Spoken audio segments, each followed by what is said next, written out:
Que faire si tu n'as pas d'économie? Je vais te partager 15 astuces pour pouvoir économiser de l'argent très rapidement. Une fois n'est pas coutume, je ne vais pas t'apprendre à investir ou gérer de l'argent que tu as déjà.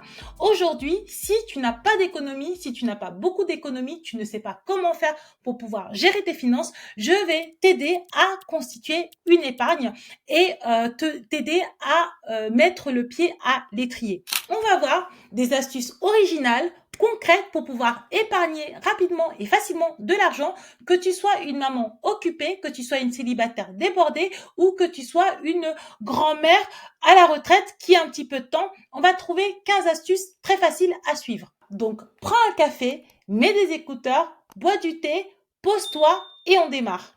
Avant de commencer, il est important pour moi de te rappeler qu'avoir des économies, ce n'est pas un luxe ou une contrainte. C'est ton filet de sécurité si jamais tu perds ton emploi, si jamais ton compagnon te quitte ou si jamais tu tombes malade ou un membre de ta famille ou quelqu'un dont tu es proche tombe malade et a besoin de toi.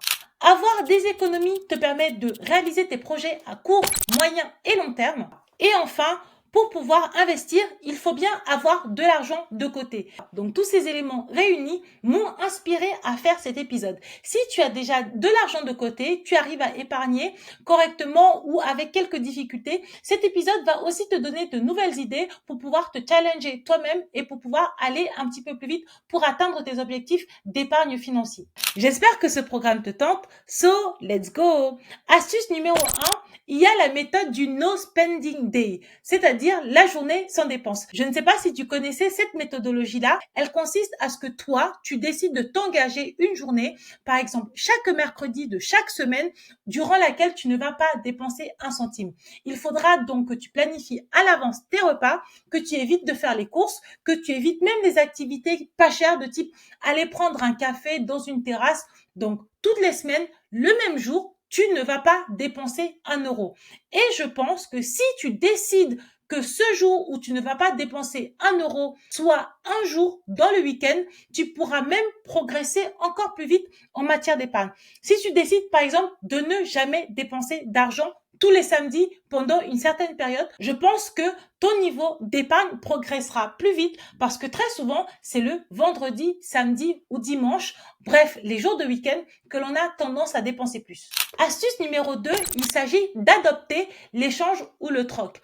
En effet, les achats de seconde main sont extrêmement à la mode. Il s'agit d'acheter des choses qui ont déjà été portées par d'autres personnes. Mais il y a aussi le troc. Il y a des plateformes ou des groupes locaux ou même des groupes Facebook dans lesquels on peut échanger gratuitement de nombreuses choses. Moi, je t'invite à aller regarder dans cette plateforme-là s'il y a des choses qu'ils proposent dont tu as besoin. Cela va t'éviter de dépenser de l'argent pour pouvoir acheter des choses. Je pense par exemple à la plateforme Give. C'est une application sur laquelle les gens donnent des choses gratuitement sans se poser de questions ou sans demander quelque chose en retour. Cela est vraiment très intéressant si tu veux apprendre à gérer ton budget. Pour illustrer cet exemple, si par exemple tu es maman et que tu as des enfants, tu peux par exemple donner les vêtements de tes enfants qui sont devenus trop petits et en échange récupérer des vêtements adaptés à leur taille. L'astuce numéro 3 consiste à mettre en place un défi 100% espèces, c'est-à-dire que pendant une certaine période, tu vas retirer un montant fixe en liquide et tu ne vas pas utiliser ta carte bleue à la place ou ta carte bancaire à la place. Le fait de payer en espèces, cela va te forcer à prendre conscience de l'argent que tu dépenses au quotidien, alors que cette prise de conscience est beaucoup moins évidente quand on dépense de l'argent avec une carte bleue. Et c'est pas juste moi qui le dis, de nombreuses études montrent que l'on dépense moins d'argent quand on a du cash que quand on dépense de l'argent sur une carte bleue.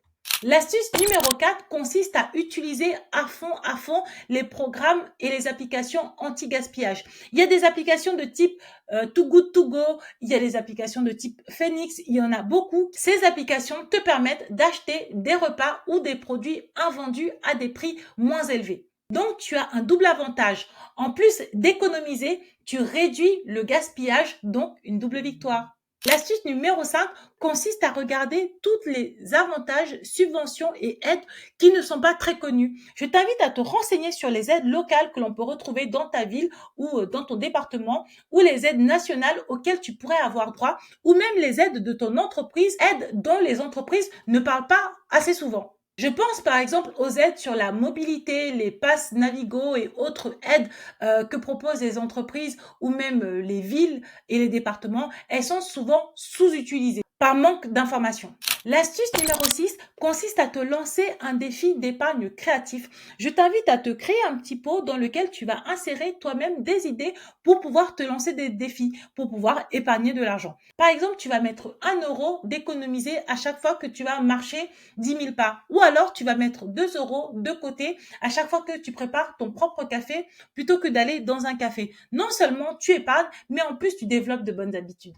Astuce numéro 7, redécouvrir la magie des bibliothèques. En effet, je ne sais pas pourquoi, les gens vont beaucoup moins dans des bibliothèques, ils préfèrent être sur Netflix, alors que si tu vas à la bibliothèque, non seulement tu vas pouvoir lire des livres gratuitement, tu ne vas pas avoir à les acheter, mais en plus tu as accès à des journaux, à des formations en ligne et à des ateliers gratuits. Cela va te permettre d'occuper ton temps de manière peu onéreuse, de gérer ton budget et de t'informer de manière intéressante.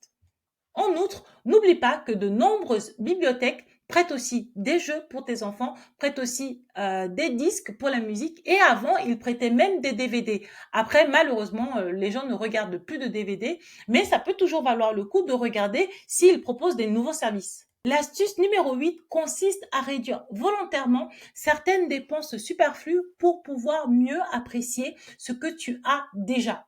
Pour illustrer cette astuce, tu peux par exemple cuisiner avec beaucoup moins d'ingrédients, ce qui va te forcer à faire preuve de créativité ou opter pour des vêtements de seconde main plutôt que d'acheter des vêtements neufs. Personnellement, c'est l'astuce que j'ai décidé vraiment d'adopter le plus cette année, c'est-à-dire que j'ai décidé d'acheter le moins possible de vêtements neufs. J'aime bien faire du shopping et c'est un poste de dépense qui me coûtait beaucoup d'argent. Eh bien, j'ai décidé de me lancer moi aussi dans les achats en termes de vêtements de seconde main. J'espère que je te dirai ce que ça a donné parce que pour l'instant, j'ai pas encore franchi le cap. Astuce numéro 9 consiste à créer un compte d'épargne émotionnelle. Généralement, les gens qui dépensent beaucoup d'argent font des achats et des dépenses compulsives et des dépenses émotionnelles. Donc, à chaque fois que tu ressens l'envie de faire un achat impulsif, je t'invite à noter ton ressenti, à noter pourquoi tu veux acheter cette chose, puis au lieu de dépenser cet argent, de transférer le montant de cet argent sur un compte d'épargne. Comme ça, tu vas transformer une émotion comme la frustration, l'envie, l'envie de dopamine en un geste positif pour ton futur. L'astuce numéro 10 consiste à utiliser la règle des 3 jours pour un achat important ou non. À chaque fois que tu veux acheter quelque chose, je t'invite à patienter 3 jours. Si après 3 jours, tu as toujours envie d'acheter cet élément, c'est que peut-être c'est vraiment un vrai besoin. Si au-delà de 3 jours, l'envie t'est passée, eh bien c'était un achat compulsif que tu as bien fait de ne pas réaliser sur le coup. L'astuce numéro 11 consiste à passer un mois sans faire aucun achat. C'est un défi de ne rien acheter de non essentiel pendant un mois. Tu vas utiliser tout ce que tu as déjà chez toi, que ce soit pour des cosmétiques, pour de l'alimentation ou même pour des vêtements. Ce défi va te pousser à être plus créative et à valoriser ce que tu possèdes déjà. L'astuce numéro 12 consiste à créer une épargne collective. Je t'invite à rassembler un groupe d'amis ou des gens que tu apprécies ou des gens dont tu te sens proche et vous créez une enveloppe commune dans laquelle vous mettez régulièrement de l'argent et après une certaine période, vous pouvez utiliser cet argent pour réaliser des activités communes, collectives, agréables pour pouvoir vous récompenser. Mais vous pouvez aussi conserver cet argent, l'investir ou l'épargner. L'astuce numéro 13 consiste à utiliser des applications rémunératrices. Tu peux t'inscrire sur ces applications qui te rémunèrent pour répondre à des sondages, tester des produits ou encore scanner tes courses. En échange, tu vas avoir régulièrement de l'argent et ces gains vont être transférés vers ton épargne. ou alors investir du temps, par exemple, à consulter des tutos YouTube qui vont te permettre d'apprendre à réparer des choses, réparer des objets, plutôt que de acheter des nouveaux éléments à chaque fois que tes objets, tes vêtements ou tout autre élément se casse, se brise ou s'abîme. Tu sauras les réparer, tu feras donc des économies. Et dans la même idée, tu peux par exemple apprendre à coudre des vêtements, ce qui va te permettre de coudre tes vêtements, de réparer tes propres vêtements ou même de coudre des vêtements pour d'autres personnes. Tu pourras ainsi, si jamais cette activité te plaît, passer du temps de manière agréable et faire vendre tes services si jamais tu deviens bon ou expert là-dedans. La dernière astuce que j'aimerais te partager, c'est d'apprendre à te fixer des objectifs précis et concrets. Si par exemple, tu te mets un objectif de 500 € à réaliser sur 6 mois, tu vas redécouper ce gros objectif en mini-objectifs et ça sera beaucoup plus facile pour toi d'atteindre ces mini-objectifs pour pouvoir atteindre ton plus gros objectif sur le long terme. Voilà, j'espère que cet épisode t'a plu. Si tu me découvres, je suis Vanessa, experte en finances personnelles et j'accompagne les femmes qui se sentent perdues dans leurs finances, qui ne savent pas par quoi commencer pour épargner et investir avec sérénité. Si toi aussi, tu as envie d'améliorer la relation que tu entretiens avec l'argent, épargner et investir, je t'invite à télécharger le guide que j'ai écrit. Il est gratuit et le lien est disponible dans la bio. En bonus, tu seras inscrit à ma newsletter et tu recevras des tips pour pouvoir améliorer tes finances toutes les semaines. Si tu as d'autres astuces, n'hésite pas à les laisser en commentaire. En attendant, je te fais plein de bisous. Je te dis à mardi prochain. À bientôt.